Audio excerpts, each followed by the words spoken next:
Hi, and welcome to the Selling in the Motor Trade podcast in association with CarWow, the online car-changing destination.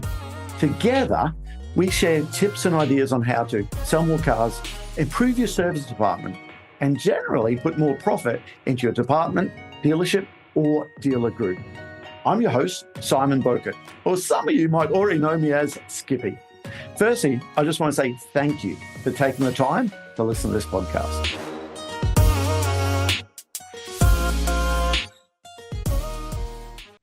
Well, let's get onto this website because this is why I wanted to talk to you. Okay, award-winning website. Okay, I believe you got the website of the year. I don't remember. It was a 2023, I think. Last year. Last year. Yeah. Okay. Most user-friendly website. It really is. I looked at it. My first gut feel was, what's that cost you? Now, I don't want to know the figure there, but as a business case, how does it stack up? Because it can't be cheap. Okay, it's a lot of thought has gone into that. It wouldn't have been cheap. And what role has that website played in the dealership success? So can you tell me a bit about how you come to the decision not to take just an off-the-shelf one with one of the providers there, which would have been quick and easy for you? Yeah. So this sort of came about last year whenever I was changing DMS, because the DMS dealer kit don't work with the website provider that my other DMS. So I had a DMS and website all together. And it's what you've just said. It was a template. You know, you went onto my website and 10 other car dealer websites. They all looked the same. And I get it. If you're starting, I get that. Yeah, it does. You know, it's a basic thing. You need a website, you get it done.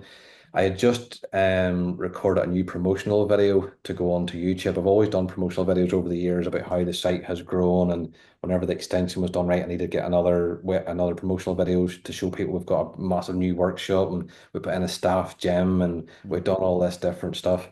And I thought, right, we'll need to do this promotional video. And just as that, I was changing DMS provider, who says, well, look, need a new website provider too here if you want to work with us. And I was like, right, okay.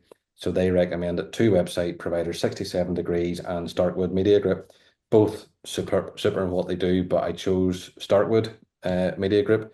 A girl, Joanne, who was absolutely superb. It's like, what do you want from the website? We have templates.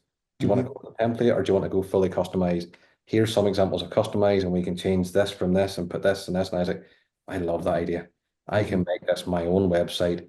I had just done the promotional video. I just got loads of images done of the site, and I'm not a fan of library images. You go onto my website, there's not one library image. It's all of cars are in my yard that people know, right? If I go on the website, I go and visit the website, it looks exactly the same.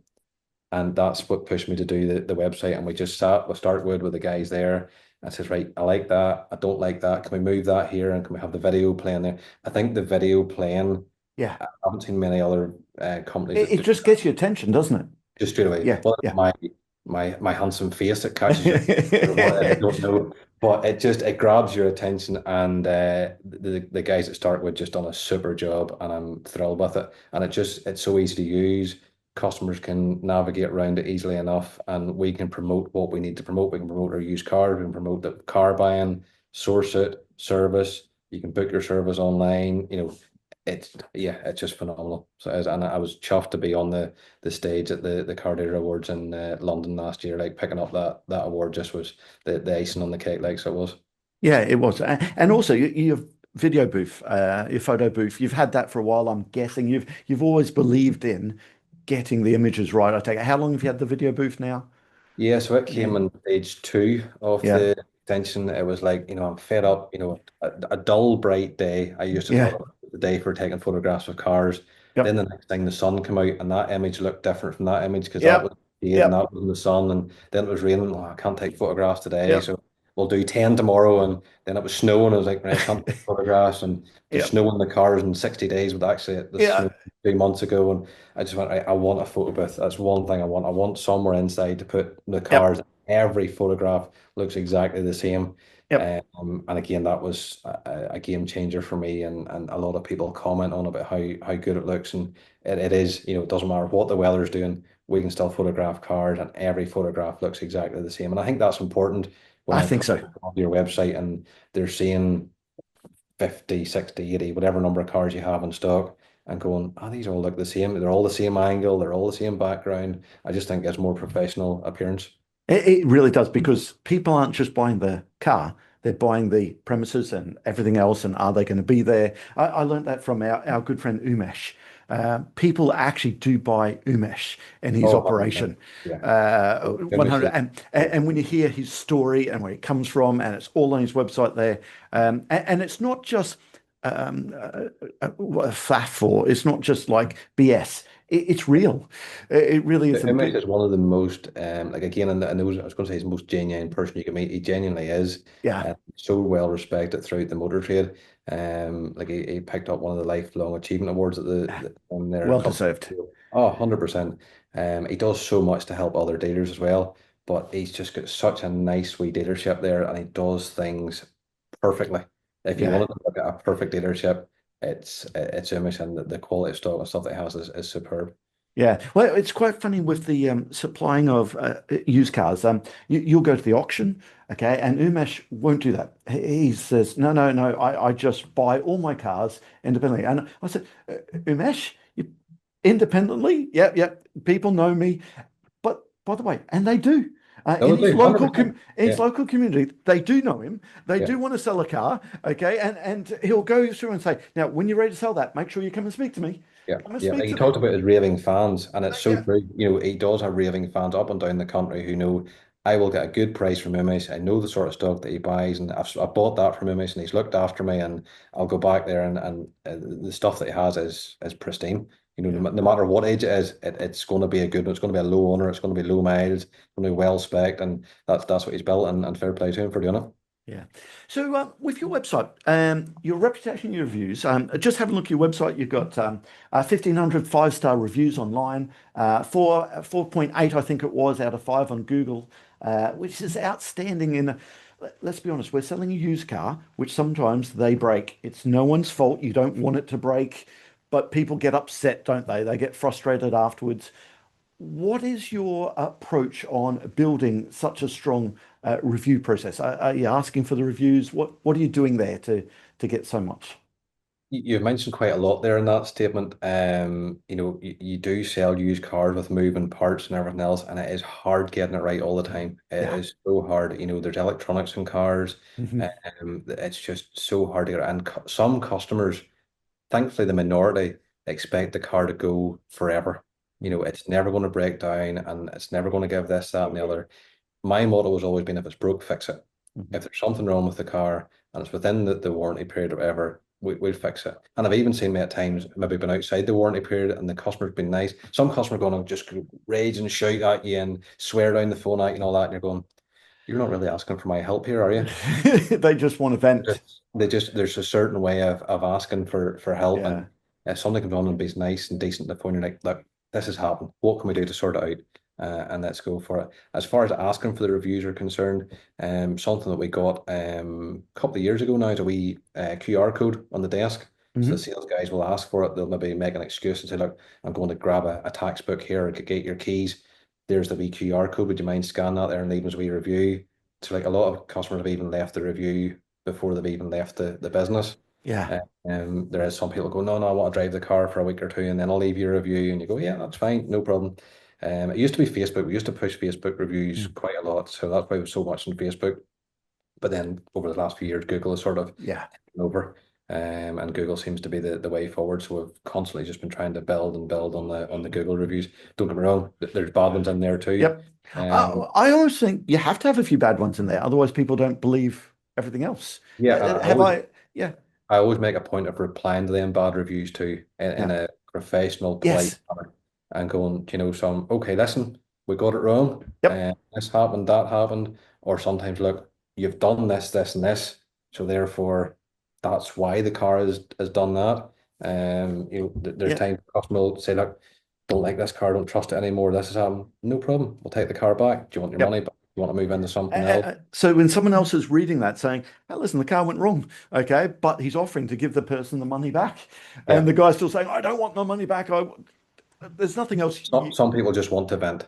Yeah. Like one of my poor reviews, I actually want to read that person's reviews And it amused me so much. Like she Sorry, had say that again. Someone was in a review, wanted you to read someone else's review. no, I did. So Ah, whenever you Google, you can go on to somebody else who they yes. Ah, yeah. Sorry, I'm with you now. see who Yes. they have reviewed. So out of curiosity, I always go in. Anyone who leaves me a bad review, I always go into their reviews and see who they have left a review for.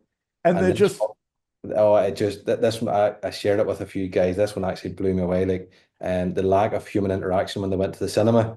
Because it was all automated to get their tickets and things like that. An ice cream shop that closed, wouldn't take a last order within 15 minutes of closing, and just like you're never going to please that customer. no. That customer is just out to leave bad reviews. Like human interaction at the cinema, who Why? needs that? You buy your ticket, you go and watch the film, and you walk out again. What need is there? And it's just like, yeah, some people you just can't please. Yep. Thankfully, we have quite a lot of really great customers over the years, who we love and come back and buy cars from us and tell other people about us. Yeah. I'm just wondering, is because people have done what you and I have done, and we've had the dealing with that customer who's upset. If I'm upset, and we've all had bad service, you just get so much better by the way you're speaking to someone, saying, "Listen, what can you do? Because this is not exactly what I expected." You just get so much further with that than yelling and screaming. It just doesn't work. I have a But case at the minute where a customer bought a Volvo XC60 off me back in January, and the engine has went in it. Now, the customer, to a certain degree, has driven it with the oil light on it back and forward, and you're like, I could oh, potentially go, listen, I'm sorry, but you drove that car with the oil light on. The engine has seized because of it. But that guy was so nice. He was nice to my service manager. Like, see service managers, they don't get enough credit. Whether it's oh, franchise world or independent world, everybody gives them grief. I was like, they didn't build the car. yeah, They're just there doing their job, facilitate. And sometimes Amy, who works to me, like the stuff she listens to in the phone from customers, like, she's not going to work with you. That this guy has come in, he's so nice. Can you give me a car? Yeah, no problem. Transfer my insurance over? Yeah, no problem. What can we do? And I'm splitting the cost with him. Let's get that done. And it's just the attitude of the customer means so much when you come in with an issue because you want to yeah. work, you want to help that customer. So you do. Yeah, I gotta say we work with some Land Rover businesses and a great dealer group. I know you said you wouldn't buy Land Rover before, but and I get that. But I've got to tell you, a service advisor in a Land Rover business, I just they're absolutely sensational. The way they have to deal with that customer spending a lot of money on high price servicing on something that now again, lots of those customers go into it with their eyes wide open. Yeah. I get it as an independent. Would I want to stock that used Land Rover? We have lots of dealers who have made your decision and saying maybe not at the moment.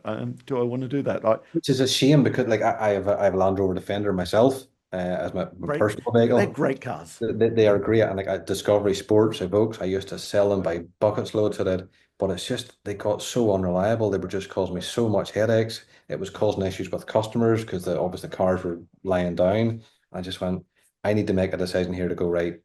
I'm not Yep. stocking Land Rover anymore, which is a shame because they're such a good product, and you wonder why they can't get it right.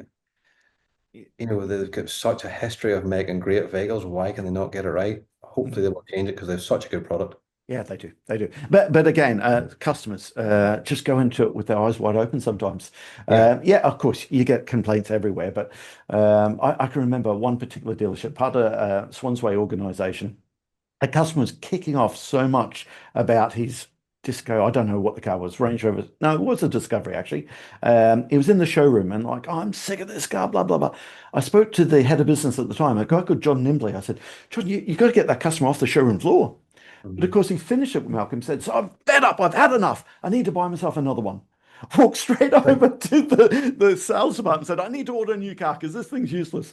And I just think the brand loyalty that Yeah. brand has is just amazing. Yeah. And And you get people who continually go back in to Yep, buy them and yep, buy them because they've done so well for them. Like, okay, yeah, they're not all bad. There are a lot of yeah. good ones too. But it's just a shame they couldn't get the thing sorted because they're such a good brand and spec and everything else. It's fantastic. I want to talk a little bit about your leadership style, your culture of the company, because we said already that people buy people. We always say there's three sales in any sale. You go sell yourself first, Hmm. the product second, Yeah. and then the deal or the numbers. Okay. The poor salesperson tries to sell the deal first, the deal second, the deal third. Okay. You got to sell yourself first. And that comes down to your culture, your leadership style. So I want to talk about your culture to start with. Okay. Um, how do you make sure when your values are instilled into your whole team? You've got 15 people that need to live and breathe your culture. Culture was always something that I just went, well, sure, this is who I am, this is what I do. People knew who I was. We have a very laid back sales approach. Mhm, We don't have pushy salespeople. I've always said we don't have pushy salespeople. We will ask for the business, mhm, 100%, but we don't want to push, push, push, push, push. And a few months ago, I started working with a business coach through Action Coach, which are a great company. And one of the things he wanted to do was make a culture statement. And I mm, was like, culture statement, what's that? I said, oh, website's a culture statement about who your business is. And I think, how do I know what I stand for, but how do I know what all the rest of the staff stand for? And we come up with this idea, let's have everybody put the input into the culture statement. So I literally give all the staff pieces of paper and says, right, I want you to know or write down what you like about the business and what we stand for and what I'm like as a mm, boss, and be completely honest and transparent. You're not going to get into bother about it. I just want to know mm, what you think we stand for. And I put it all in together and come up with a culture statement. So the culture statement we have on our website is all from staff, which I think is very important, that people are seeing who who we are, yes, but mm, also the staff we keep. I've been known to be quite good to my staff, but I think that's very important, because if your staff like coming to their job, they're going to give the customer a better experience. If you're coming to your job every day and go, oh, I don't want to be here, I don't like it, don't like the boss, and this boy's a chib and whatever else, mm, the customer's going to get that experience from you. mm. If Yeah. you're coming to your work every day, okay, not everyone likes coming to work, let's face it. But if it's slightly enjoyable, Yeah. that's going to rub off on the other staff. That's going to rub off against the customer who's coming in to see you to buy a vehicle or get a service done or whatever. And I then grasp, right, a culture statement is actually very important. What does our business stand for? Mm. And let's have the input from the staff to go, here's what we're giving to our customers. I like the input from the staff. You haven't just said, here's our culture. This is There's no what point it. saying, here's our culture, here's what I stand for. You're going to do the same. Mm, And are they going to buy into that? no. Probably not. So is every customer speaking to me? No, they're not. They're speaking to all the other staff. So it's important to get their feedback to go, right. Let's see what we stand for as MB Motors. You said as well, not everyone wants to come to work, but you want to try and make it enjoyable. I get that. And you still need to make sure they do the job. It can't just be a daycare center or a theme park. Okay. They've got to still do what they need to do. But I'm just thinking, is it tougher? Is it harder with a relatively small team? You said 15. I don't mean to offend you at all with that, but is that harder? Because in 15, if you have Billy or Jenny has had an argument over something, it must ripple through the whole business a lot quicker than if you got like 150 employees. I have learned a lot over the last 8 years personally. If Billy and Jenny had an argument 7 years ago, I'd have went burst in, right, what's going on? Right, need to get this sorted, blah, blah, blah. I've learned to take a step back and go, right, let's hear both sides of the story. Let's get them in together. If they have an argument or an issue, let's come into the office chat, right, what's going on? Let's get it sorted. So I'm very quick at nipping it in the bud as soon Mm, as something happens. Somebody has done something. And to be fair, it doesn't happen very often in the business. I always tell people we're like a small family, and we mm. are. We all like we Yeah, I go out like that. socializing together. I try and have events throughout the year to get everybody together to go out for a bite of dinner or go-karting or something, just to get everybody together. And I try and push, look, everybody, I want you to come to this here. I want to have some fun together out of work and time. And the guys know, if you come to work to me, one thing I say in the interview is, if you don't want to be here, I don't want you to be here. Mm, If you get to the stage where you don't want to be coming to your work, I don't want you to be here. It's not the place for you. It's time for you to move on to something else. If you do your job, I will leave you alone. So if mm, you know what's expected of you, you go and do it to the best of your ability. I'm not going to be standing with a big whip going, right, get this done, get this done. If you do something wrong, then I'll have a chat with you. mm, And thankfully, I don't have to have too many chats. The guys all get on with what they need to do. mm. Sometimes they do a wee prod every now and again to waken them up or something, but normally they're great. And I'm very thankful for the staff that I do have. They're such a great team. We all get on so well together. So on that interviewing then, what are you looking for? When someone's sitting in front of you, they want a job. Now, you picked up the yellow pages, okay? Yeah. And again, if you're younger than Malcolm and myself, go and Google that, okay? But I used to love, I left Australia in 95 doing the backpacking thing we Aussies do. Myself and a good mate, Pat Casey. And I'd sold cars since 17 in Australia, so I knew the motor trade. And we just went and knocked on doors in High Wycombe. Mhm. And like by it was one afternoon, we had a job. You Yeah. did the same thing with the yellow pages there. I just don't know if that happens anymore. Um, it, My recruitment, I always get a feel for something to like up until I started working with the business coach. It just would literally been a CV, you read the CV and went, right, okay, we'll call that person in for an interview. You're trying to make that decision on a 5, 10 minute chat with somebody. yeah. They give me a great idea. In January, I wanted to employ 3 new people. I wanted to employ a salesperson, an extra salesperson, a trainee salesperson, and a social media Mhm. expert manager, whatever you want to call them, to take photographs of the cars. And he says, well, why not get them to do videos? It's like, what do you Yeah. mean do videos? Send in the CV, then ask them to do a video. 3 questions, what about themselves? 3 questions and why they're suited for the job, blah, blah, blah. The amount of people that cut out of the CV process, Yeah. it's like the point is they don't want the job if they don't want to do the video. Yeah. And I'm trying to hire a business manager at the minute, and I've done the exact same thing with that. And the amount of CVs I've got for this business manager who's going to come into the business to help me, some of the CVs are going, why have you even applied for that job? Mm. It's not in your forte at all. I've then asked people to do the video. And again, that has then cut the CVs down even more to go, right, well, you actually want that job. And then it's up to me then to make that decision on, well, not on the video, but get them then in for an interview. You sort of get to know somebody's personality in a video and how they come across and their, how they present themselves and things like that there. So you then get them in for a chat and go from there. And you hope you make the right decision to come into business. Because again, when you've got a close knit network of staff.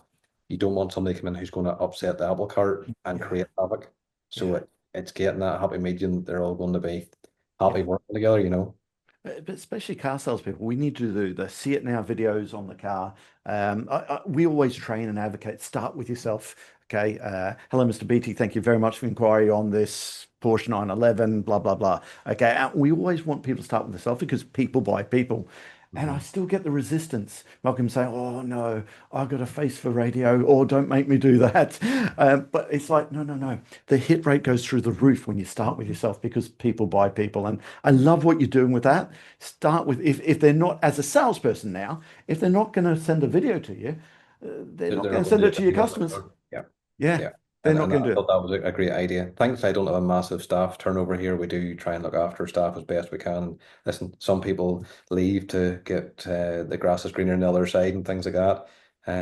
But you try and look. I certainly try and look after my staff as best I can when they're here. Mm, And my wife sometimes says, "Oh, you're far too good to staff," and I'm like, "Well, staff can never leave me saying he done this and he done that." Or if I treat them right, then it's up to them how they act in work and if they stay or go. And thankfully, I don't have a high mm. staff turnover. Well, there's a conversation we first had. You wanted 2 people with training. I said, listen, we normally work with OEMs, dealer groups that they're big enough, they can get enough people in a room to, quite frankly, make it cost effective. We're not the cheapest training company in the world. And I remember at the time you said, no, no, but I still need the same training for my guys. Okay, what do we do? You do invest in them. You do invest in the business there. Yeah, you could make more money, I'm sure, by not spending what you are with us, for example.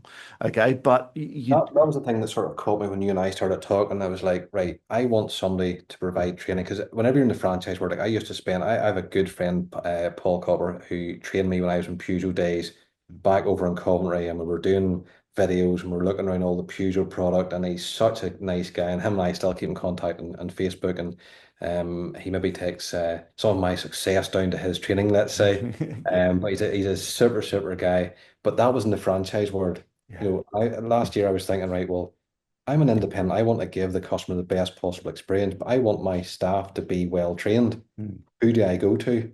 And this is why we're doing the partnership with yourselves and the IMDA, because the independent guys employ staff all the time. They employ sales guys Yeah. and girls all the time, but they do need that wee bit of training.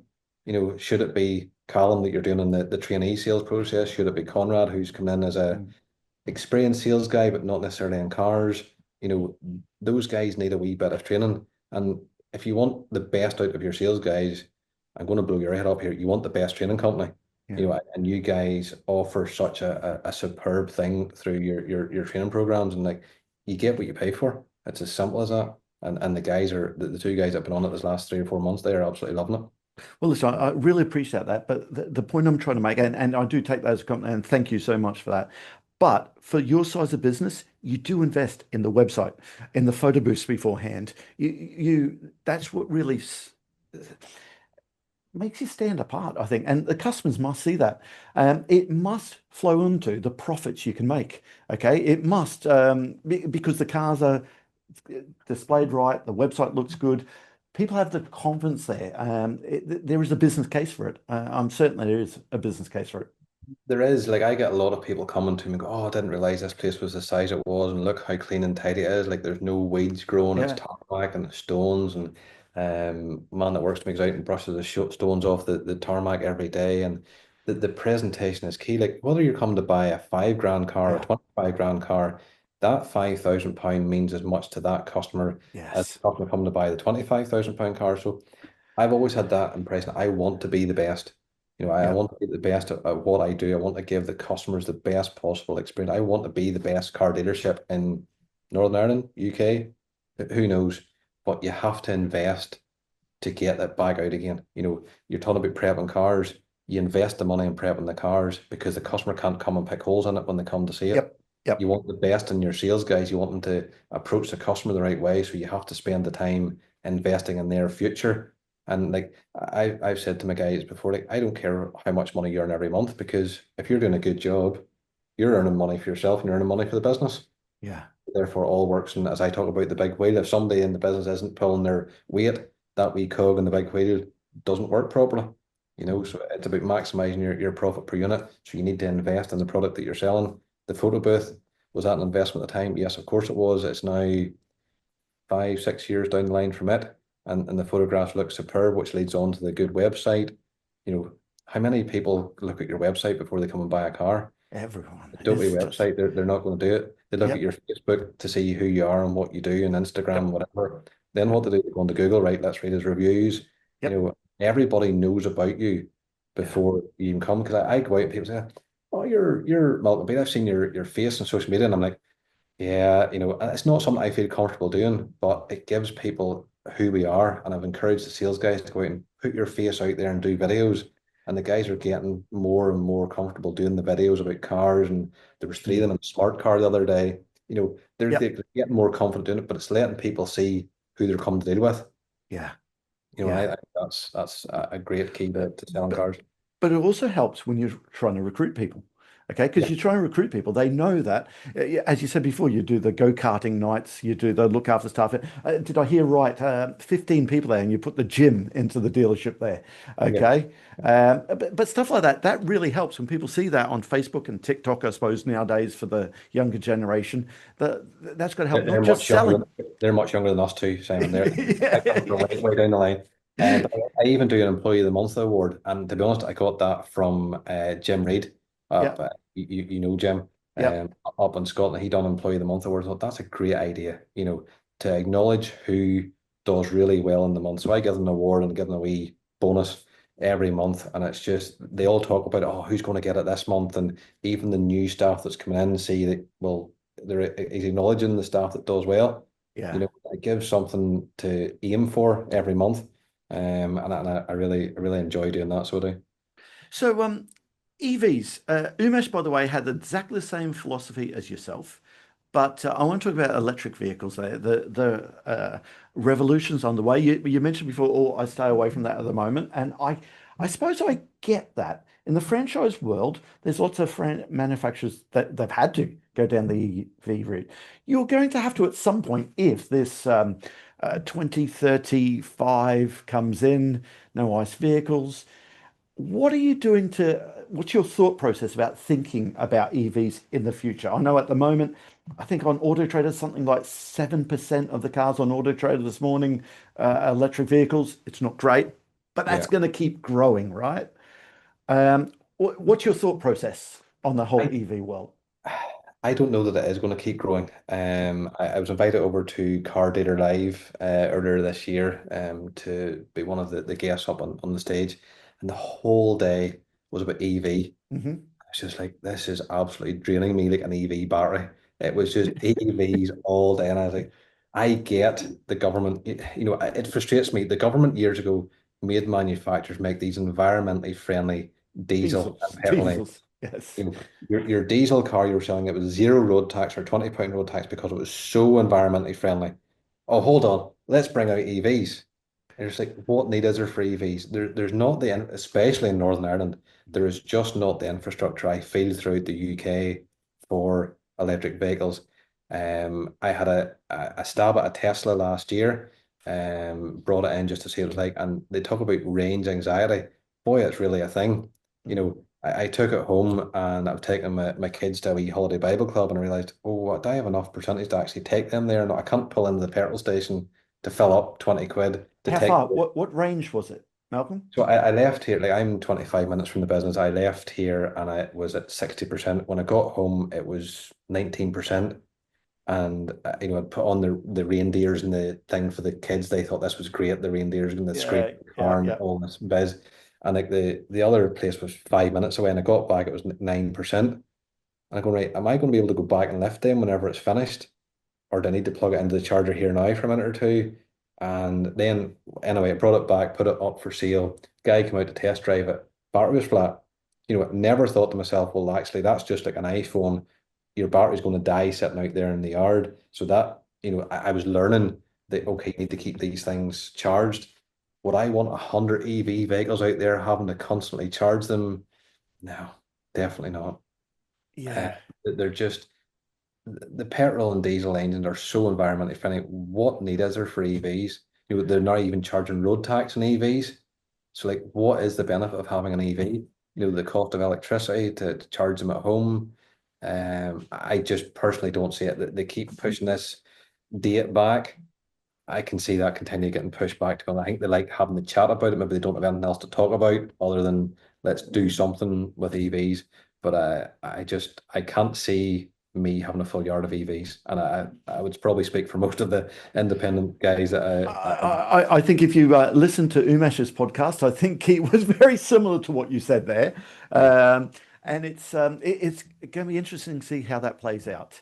yeah. Because if 2035 happens and the manufacturers don't produce them. Now, having said that, you have got some of the big manufacturers already saying we just can't get there. That's not going to happen. It'll be interesting to see.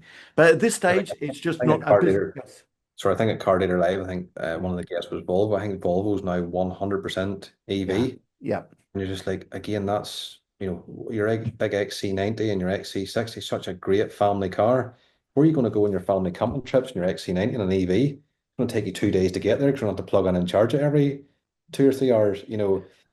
Yeah, I don't see it. I don't see it. The ones I don't get on the EV world, if I'm brutally honest, is Tesla. So I'm going to upset a whole market there that Elon's going to be ringing you in the next hour, so he's here to see what's happening. I just I don't know. This is politically incorrect, but when the stickers, and it's a real thing. I see it the other day. I bought this before Elon went mad, and those stickers on the cars there. Yeah. Be interesting to see how that plays out there. I just want to get your views on that, and I've got to say it's exactly the same as Umesh's, exactly the same as that one there. So listen, can I ask you? You've been going well. So 2001, you started selling cars. What lessons have you learnt over the last few decades there? What's the biggest lesson that you'd like to pass on to someone else who's just starting in the motor trade? Okay. People always say if you could go and tell your younger self some advice when you started there, what advice would you have given yourself and what advice could you pass on to someone else? I'll start off with the advice I'd pass on to somebody else is do the job right. Literally do the job right. Yeah. Be honest, be open. just do the thing right. That's what I stand for as an independent dealer, as part of the IMDA. We do the thing right. We treat our customers right. We buy good quality cars. You do your checks on the cars.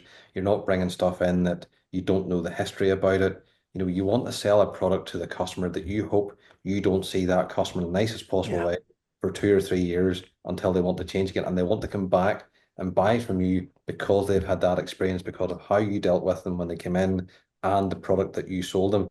And I think that's very important. There's a lot of people try and maybe do shortcuts and do this, that, and the other, and maybe don't tell the truth Mm. all the time. And you know, It'll um, catch you out. It'll absolutely catch you out. if you tell the truth all the time, you can say, "Well, I told the truth." Yep. You're not thinking, "What was that lie that I told her? What did I not tell?" If Mm. you do the thing right, it will stand by. And I have done that from day one, and I feel, like, don't get me wrong, there's some customers will say you didn't do the thing right because it wasn't the way they wanted you to do it. Mm. But if you know that you've done the thing right from doing your business, how you treat your staff, the product that you're bringing in, how you're prepping your stock, and how you're selling to customers, I just think it'll stand by you so much when you're starting off in business, and just continue that the whole way through. Mm. Lessons I have learned over the years, I'm still learning, Simon. I'm not a massive learner, but when I say I love learning, I love finding out new things. So I love listening to podcasts, especially your own, that you're maybe picking up things and going, I'm doing this for 24 years, but I never thought of that. Mm. And you just pick up wee things, and I would really, like, I'm not a reader. I Mm. hate read books. I buy books thinking I'm going to read that there, and I never read it. I've started into podcasts this year, and really love listening to podcasts and listening to other people's stories. And it's not about copying their ideas, it's about how you can put that idea into your own way of doing things in business and in your own company. So I'm constantly learning different wee things. I'm trying to encourage that to the staff as well. Mm. Yes, you might be selling cars for 5, 10 years, but you can still learn. You can still pick up something and go, oh, maybe I should try that. And it's all about changing what you do. Yeah. Listen, I could also ask about we both played hockey. I played hockey when I was young. I haven't played since I started the motor trade, funny enough. 17 was when I stopped hockey. And now Absolutely. Okay. it's the motor trade, working Yeah. weekends and stuff like that. You still play hockey then. Um, that that competitiveness. Is that still ingrained? Does it come from your sporting background as well? I mean, you've got a gym in the dealership. Okay. This podcast, you said, can you please put it back later? Because I'm training in the morning. Okay. Is that competitive? Is that part of something that drives you still every day? Yeah, I believe it does. Like, I played hockey in school, loved playing hockey. My uncle, who unfortunately got killed in a road accident after a hockey match, well, no, I'm 40. It must be 39 years ago. He played for Ireland hockey, so I always had the hockey in the family. Mm. And unfortunately, as you said, I had to stop whenever I started selling cars. I was working too late nights. I was working Saturdays. You So did stop then. yeah, I did. I stopped when I was 16. I left Oh. school, went to full-time employment, went, well, I can't play hockey because I'm working late. And then my wife, she played hockey, or still plays hockey. And she invited me along to a mixed tournament. And one of the guys there, like, oh, you're not actually that bad. Do you want to come and play for part for you? And I was like, yeah, I'm not, don't work late nights anymore, and I'm finished Yeah. work at, like, we only do 2 hours on a Saturday morning. We do 10 to 12 on a Saturday. So when you write, well, I can make match times. And that was 4 years ago. I'm in Parkview Hockey Club. I've been captain these last 2 seasons and thoroughly enjoy it. And just getting out with the guys on a Wednesday night for training, just, you've had a hard day in the office and you just go out and you're not thinking about cars. It's so, the motor industry really does suck you in, and you'll know this from Yeah. franchise, Yeah. whatever you do. It really takes up all your life. You're constantly thinking about cars. Well, I was just going to say, there's people listening to this now throwing up in their car when you said we're only open 2 hours on a Saturday. Yeah. There will be people in the franchise world, okay, absolutely ill with that one there. And we But don't do late nights. Whenever I started out on my own, I went, right, I've done 12 years. Okay, it's not a long time, but I've done late nights, I've done Saturdays, and I'm going, right, I enjoy my own time. There's a lot that this business gives you a good life. Don't get me wrong, it incorporates your life in what you think is constantly cars. You find it hard sometimes to switch off. But I went, I'm not doing late nights. Now, if somebody wants to come and see a car at 6 o'clock and we close at 5:30, the guys will stay on and say, look, yep, no problem. But we're not open to 8 o'clock, just waiting to see who drives in. Saturday mornings in here, 10 to 12 is like, I'm going to go back to my livestock days, like a cattle market. There is people everywhere. There is people doing deals everywhere, and the vibe in the place is just fantastic. Customers get the vibe too because they see people buying cars, getting deals done, and they're like, did he buy that? Oh, yeah, right, right. Well, I better get this one bought. Or you've two people in test driving the one car, and it's just like, well, whoever puts the money down first gets it, sort of thing. And the vibe here on a Saturday morning for 2 hours is class. Yeah. And I say, come back to the hockey side of things, and yet, the Wednesday night, an hour and a half training, your match on Saturday with the guys and getting the competitive. Like we've went from a junior five league to junior four last season. We just or 2 seasons ago, we've now got promoted to junior three this season. Even we're building the hockey club and we're getting more players in, and just that competitive side of things is just phenomenal. And again, yeah, I was at the gym this morning. I go to the gym twice a week. I swim twice a week, but it gets you set up for the day, Mm. and I like doing it first thing in the morning because it means you come into work and you're ready to go and you feel so much better. Again, car business owners don't get sucked into you have to be in at 7 o'clock and you have to stay to 7 o'clock. There's more to life than that. I'm a family man of three young kids. You want to see them, Yeah. like, and maybe that comes back to the fact I lost my father at 16. I want to give my kids the best possible life they have when I'm on this land. Like I had a massive bad accident 3 years ago. I electrocuted myself with overhead power cables cutting hedges at home. Oh, So I had a 11,000 volts went through me on the 7th of May 3 years ago. is that the scar on your right arm there? There was a, Yeah, yeah. yeah, yeah, Okay. yeah. I was with at our house. There's a high hedge, and I love gardening. Again, something different from the car industry, Mm. and quite cut the grass, and we've quite a few hedges about the house, and I like doing everything myself. Hired out this cherry picker to go up and cut this hedge down a bit, and wasn't thinking of the overhead power cables that were going across the corner of the garden. And yeah, spent 17 days in the Royal Hospital, very, very close to death. Oh, And again, I'm not saying that was a wake up call, because even before that, I still had the same momentum. I want to be there for my kids and whatnot, but it certainly gives you a wake up call that there's a lot more to life than just car sales. yeah. Yeah. So true. So true. So, listen, wrapping up then, future plans for MB Motors. Do you have plans to expand? Are you going to keep it as it is so you can control it? Are you going to open up an EV center? Maybe not the last one. What are your Um, plans for the future? Simon, no to all of that there. Okay. I'm not expanding anymore. 8 years ago, if you'd told me you're now stuck on 100 plus cars and you've got 15 staff and you've extended the business 3 times, I went, really? Like that, this has really blew my mind. I'm not a big headed person. I don't mean to say what I've accomplished, what just has built up over the 3 years. I can never have dreamt of it. But I'm done. Like I think I said to you earlier on, we were chatting that, at one stage last year, 150 cars, it was too big. Again, if you're listening to this here and you're starting a business, don't get too big because it can suck you in. Stay with what's comfortable with you. We feed our sweet spot to 100, 110 cars. We can manage that better. We can keep the stock turn right. We can keep the prep right. So no plans to expand. EV center, that's a definite no. That's definitely not happening. Yeah, I Um, thought that would be yes. definitely no. So I think my aim this year has been on fire. With my business coach, I've been saying, right, what's your theme for 2025? This year is on fire. I want to make MB Motors the best I can possibly do. I want to make it a very profitable business. I want everybody to enjoy being here. I want to give customers that good experience. And let's just build MB Motors to be the place to come and buy cars. Yeah. Listen, I really appreciate this conversation. I've just enjoyed it. I just looked at the time there. I couldn't realize how long we've My been goodness, chatting. me neither. Exactly. We've been chatting and chatting. So listen, how do people reach out to you, Malcolm? Is LinkedIn the easiest way for them to go to your website? What's the easiest way for people to get hold of you? Yeah, personally, if you want to get me, I'm on LinkedIn, just as Malcolm Beattie. As far as social media is concerned, with MB Motors NI, don't forget the wee NI bit on the website, Facebook, Instagram, and yes, we are trying on the old TikTok at the minute too to get that younger audience. But yeah, even for some of these podcasts, sometimes people have reached out to say, well, what about this and what about that? I don't have any issues doing that. And please go and have a look at the website there because it's a great website. Well deserved the award there. And now wrapping up, I'm still looking at the cars at the background there. What other cars you going to? What's your dream car then? The money no object dream car, is it going to be So I turned 40 in April there, and my dream was always to have a red Ferrari. Okay, it was okay? always my dream to have a Ferrari. Then kids came along, and again, I don't mean this in a big head way. I have a few cars, being a car enthusiast, Hmm. I like cars, so I do have a Mustang 5 liter GT convertible. That's that photo. That makes sense. It's not. It's all my stuff is black and orange, so it's either an orange car or a black car. So Okay. it's an orange one with a black roof. It's MB Motors through and through. Yep.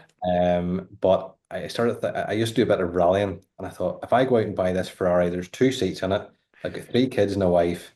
It's just going Yeah. to fit there. So I went out and bought another rally car. So I haven't rallied since my Peugeot days.